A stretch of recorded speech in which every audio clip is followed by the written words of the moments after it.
Clairement, c'est Sako Kamara. Ouais, c'est Chris Samba, Voilà. merci. Et pourquoi et comment on a décidé de venir en Côte d'Ivoire? Déjà, pourquoi? Parce qu'il y avait la CAN de l'hospitalité, de la joie, de l'ambiance. On savait que ça allait être incroyable. Et moi, je suis d'origine ivoirienne, je suis né à Abidjan, je suis né même à Bobo.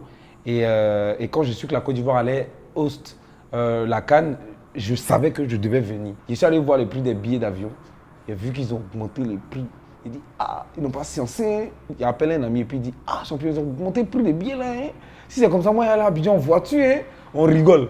Et puis après, il me rend compte qu'en fait, aller à Abidjan en voiture, c'est possible. C'est comme ça qu'est née l'idée de venir à Abidjan en voiture. Pour moi, c'est la meilleure CAN de l'histoire. Il n'y a rien à dire sur l'ensemble de ce qui s'est fait, sur l'ensemble de ce qui a été organisé, que ce soit le COCAN, que ce soit la fédération, que ce soit la CAF.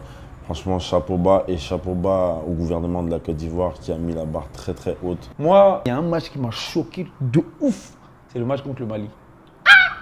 On peut faire ça. Nous, on a un cœur. Et dit, on a assis au stade comme ça. 89e minute. Nous, on pense qu'on rentrait à la maison. Et non, boum, boum, fini. C'est-à-dire, tout s'est éteint même. On ne savait plus où se mettre. Incroyable. Et la finale, il y avait beaucoup de pression. Beaucoup trop de pression.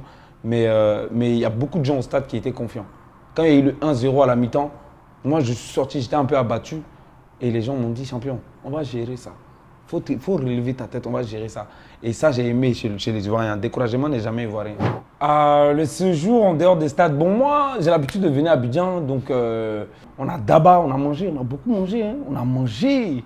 Bon, lui, le problème, c'est que lui, il ne mange pas manioc. C'est dit, il a dit ça à tous les Ivoiriens, je m'en fous.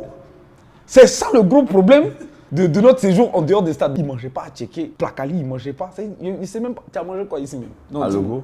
À Logo. C'est très bien. C'est très bien passé. Et puis il est fier. Ouais, je suis très fier.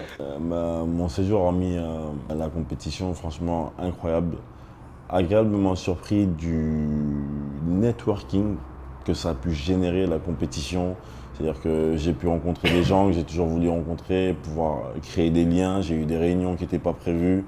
J'ai eu des projets qui se sont mis en place. J'ai loisiré. Donc on a beaucoup mangé dehors. On ne voulait pas aller là où les gens vont souvent. On voulait vraiment aller se coller à la population. En immersion pour avoir ce côté. Ziggy. Le côté quoi? Ziggy. Voilà, t'en as fait, tu as vu. Faut répéter Ziggy. Le côté Ziggy. Alors. Ah ouais, c'est zo. Comme vous pouvez constater, il manque une personne.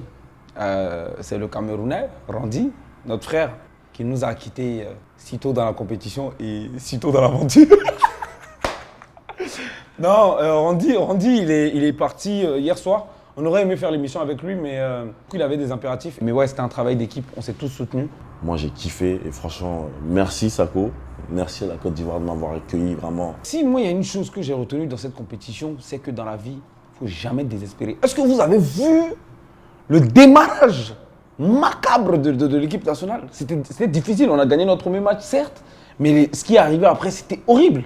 Et là, ce qu'il faut retenir dans cette situation, c'est que dans la vie, il ne faut jamais désespérer. Il faut toujours rester concentré et une confiance en soi incroyable. Ça, c'est hyper important. Parce que je ne sais pas qui a mis huile sur Rideza. Qui a mis huile sur Rideza? Qui a mis huile sur Rideza? Mais s'il n'avait pas mis l'huile, est-ce que ça se serait passé comme ça? C'est la question qu'on doit se poser. Ça veut dire que votre vie doit être un peu grasse. Allez, c'est qui?